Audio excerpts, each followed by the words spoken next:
Bon, moi je voudrais placer cette vidéo sous le parrainage de Lawrence Summers. Tu vois qui c'est ou pas? Donc c'était l'un des ministres de Obama, mais avant de ça, il était chef économiste de la Banque mondiale.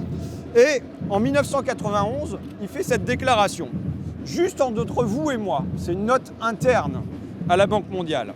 La Banque mondiale ne devrait-elle pas encourager davantage la migration des industries sales vers les pays moins développés? Et il répond: la logique économique derrière le déchargement de déchets toxiques dans les pays au bas salaire est irréprochable. On est devant la tour Total et c'est bien cette logique-là qui est à l'œuvre. Quel est le projet?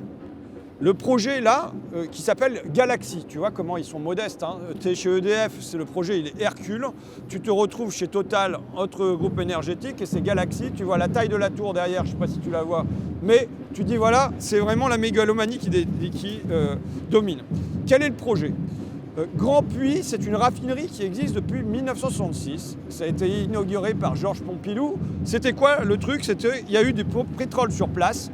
Eh bien, on va le raffiner et c'est ça qui va abreuver en essence Paris.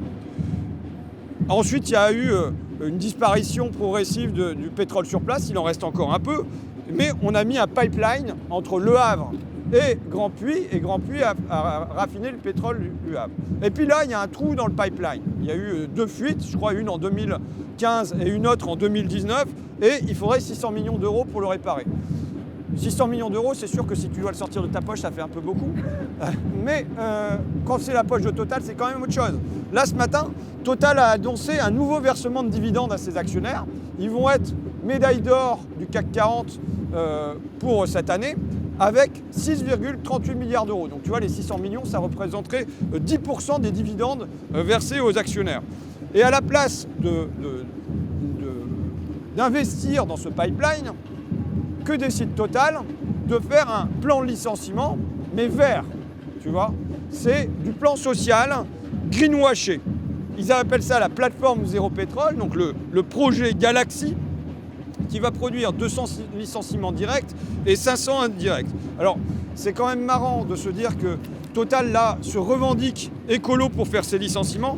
Il faut savoir que pendant qu'on cause, ils sont en train de construire un autre pipeline en Ouganda, donc un truc de 1445 km de long qui traverse un parc naturel qui va priver 100 000 personnes d'accès à l'agriculture, 100 000 paysans.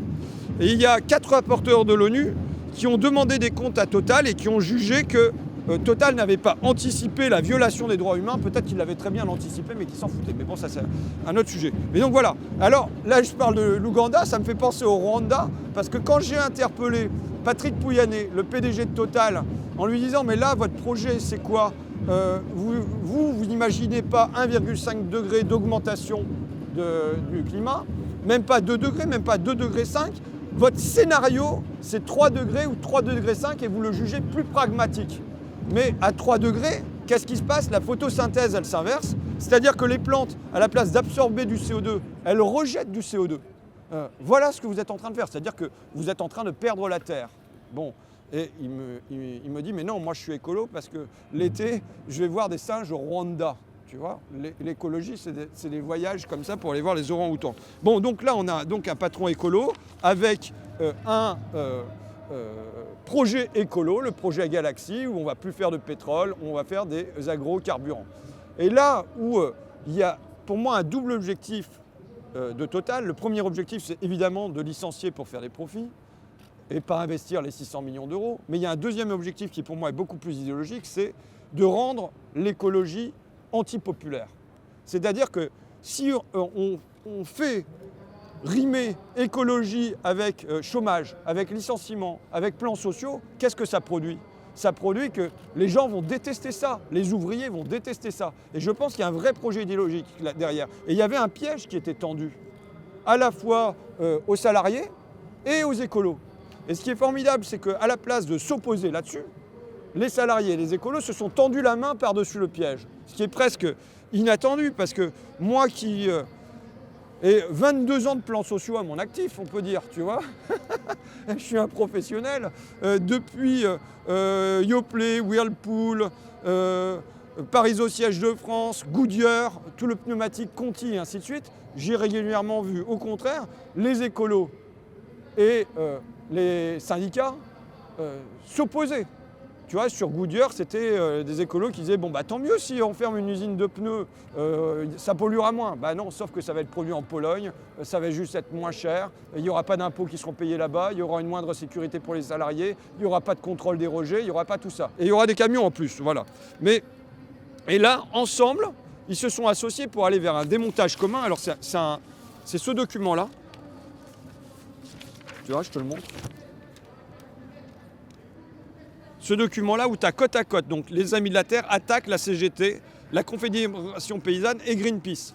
Et ensemble, ils démontrent par exemple les agrocarburants qui, disent-ils, sont plus polluants en vérité que les carburants tout court. Il y a une information que j'ai lue là. Donc il y a la Commission européenne qui l'a dit, que ça émettait plus de gaz à effet de serre que les carburants fossiles. Mais on a ça depuis 2015. 90% de l'augmentation de la demande en huile végétale est liée aux biocarburants. Donc tu vois, finalement, ce n'est pas le pot Nutella. Je ne dis pas qu'il faut acheter du Nutella, mais ce n'est pas le pot Nutella qui produit les palmeraies en Indonésie et compagnie, mais c'est vraisemblablement encore davantage les agrocarburants. Et donc ils se sont liés là, écolo rouge et vert, par-dessus le piège pour démonter le projet de Total et pour porter un contre-projet. Pour dire nous ensemble, on est prêts avec le CNRS, avec des chercheurs, à mettre en place un vrai projet avec le savoir-faire sur place des raffineurs, un vrai projet qui soit à la fois socialement juste, qui élimine pas des emplois et qui soit écologiquement durable. Je vais dire un dernier truc.